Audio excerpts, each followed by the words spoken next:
The Silsila by Saad Tahir.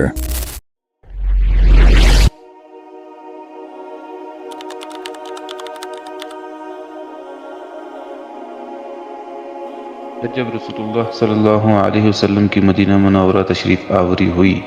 تو معاذ بن جبل رضی اللہ عنہ نے رسول اللہ کی ایسی مصاحبت اختیار کی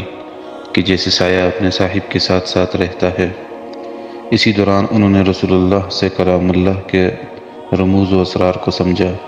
اور شریعت کے احکامات سیکھے، یہاں تک کہ تمام صحابہ کرام میں کلام اللہ کو سب سے زیادہ سمجھنے والوں میں نمایاں مقام تک پہنچ گئے۔ یزید ابن قطیب رحمہ اللہ فرماتے ہیں کہ ایک مرتبہ میں حمص کی جامع مسجد میں داخل ہوا تو میں نے ایک روشن چہرے والے شخص کو دیکھا کہ جس کے بال گنگریالے تھے، جس کے ارد گرد لوگ جمع تھے۔ جب وہ بات کرتے تو ایسے محسوس ہوتا کہ جیسے ان کے منہ سے موتی جڑ رہے ہوں۔ فرماتے ہیں میں نے پوچھا یہ صاحب کون ہے؟ مجھے بتایا گیا کہ یہ رسول اللہ کے صحابی معاذ بن جبل ہیں۔ ایسے ہی ایک اور تابعی جن کا تعلق یمن سے تھا، ابو مسلم الخولانی، وہ فرماتے ہیں کہ ایک مرتبہ میں دمشق کی جامع مسجد میں داخل ہوا جہاں میں نے بڑی عمر کے صحابہ کو دیکھا کہ وہ حلقہ بنائے ہوئے ایک ایسے نوجوان سے درس لے رہے ہیں کہ جس کی آنکھیں سرمائی تھیں، دندان انتہائی سفید کہ جیسے ان سے نور پھوٹ رہا ہو، چہرہ انتہائی روشن، چمکدار اور بہت حسین و جمیل۔ جب بھی ان بڑی عمر کے صحابہ میں کسی حدیث کے بارے میں اختلاف ہو جاتا تو ان نوجوان شخص کی طرف رجوع فرماتے اور جیسے ہی وہ کچھ کہنے لگتے سب اس نوجوان کی طرف خاموشی سے متوجہ ہو جاتے اور ہمتاً ان کا درس سننے لگ جاتے۔ ابو مسلم خولانی فرماتے ہیں کہ میں بہت حیران ہوا کہ اتنی بڑی عمر کے صحابہ اور وہ حدیث کا درس ایک نوجوان سے لے رہے ہیں۔ فرماتے ہیں کہ مجھ سے رہا نہ گیا تو میں نے اپنے پاس بیٹھے شخص سے پوچھ ہی لیا کہ یہ نوجوان کون ہے؟ کہنے لگا کہ یہ صحابی رسول معاذ بن جبل ہے۔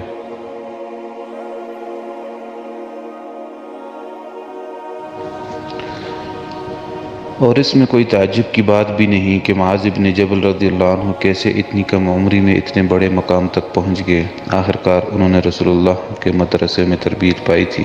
جبکہ وہ ابھی 18 سال ہی کے ہوئے تھے، اور رسول اللہ کے ہاتھوں سے ہی سند حاصل کی تھی۔ انہوں نے اپنے علم کی پیاس کو علم کے اصل سرچشمے سے ہی سیراب کیا تھا، اور معرفت کی منازل خود رسول اللہ صلی اللہ علیہ وسلم سے طے کی تھی۔ خیر المعلم کے خیر المتعلم تھے آخرکار، اور ان کی علمیت کی گواہی خود رسول اللہ نے یہ فرماتے ہوئے دی، عالم امتی بالحلال والحرام معاذ بن جبل، یعنی میری امت میں حلال الحرام کو معاذ بن جبل سب سے زیادہ جانتے ہیں۔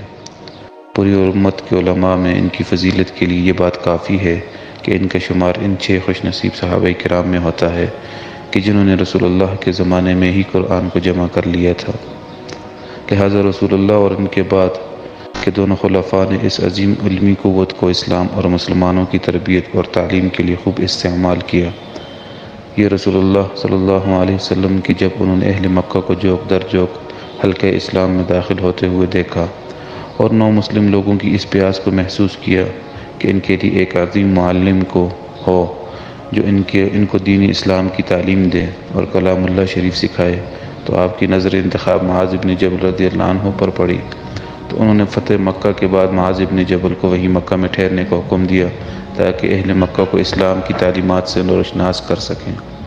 ایسے ہی اہل یمن کے عمراء نے جب رسول اللہ کی خدمت میں اپنے قاصد روانہ کیے کہ وہ آپ کی خدمت میں ان کے اسلام کا اعلان کریں، اور مطالبہ کیا کہ ہمیں ایک معلم دیں جو ہمیں کلام اللہ شریف سکھائے اور احکام الہی کی تعلیم دے، تو رسول اللہ نے حضرت معاذ بن جبل کو معلمین کا امیر بنا کر یمن کی طرف روانہ کیا، جبکہ اس وقت معاذ بن جبل کی عمر صرف 28 سال تھی۔ رسول اللہ صلی اللہ علیہ وسلم خود مدینہ سے باہر اس جماعت کو الوداع کرنے کے لیے تشریف لے گئے۔ اس منظر کی تصویر کشی کرنا آخر کس کے اختیار میں ہے کہ جب رسول اللہ صلی اللہ علیہ وسلم حضرت معاذ بن جبل کی سواری کے ساتھ ساتھ پیدل چل رہے تھے، جبکہ معاذ بن جبل سواری پر سوار تھے اور چلتے جا رہے تھے،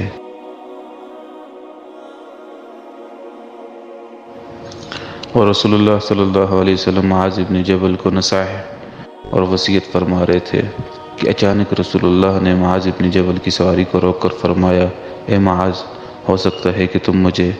آئندہ کے بعد نہ دیکھ سکو، ہو سکتا ہے کہ جب تم واپس آؤ تو تمہارا گزر میری قبر پر ہو۔ معاذ ابن جبل سکتے کی حالت میں رسول اللہ کو دیکھتے رہے اور ان کی آنکھوں سے آنسو جاری ہو گئے۔ آخر جب برداشت کی حد جواب دے چکی تو آپ رونے لگ گئے، اور پیچھے آنے والوں نے جب معاذ ابن جبل کا رونا سنا اور معاملے کو سمجھا تو سب ہی رونے لگ گئے۔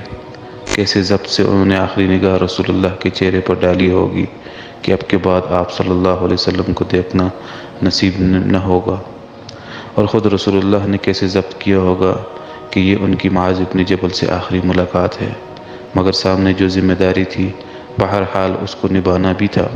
اور اللہ کے حکم کو ساری دنیا میں لے کر جانا بھی تھا۔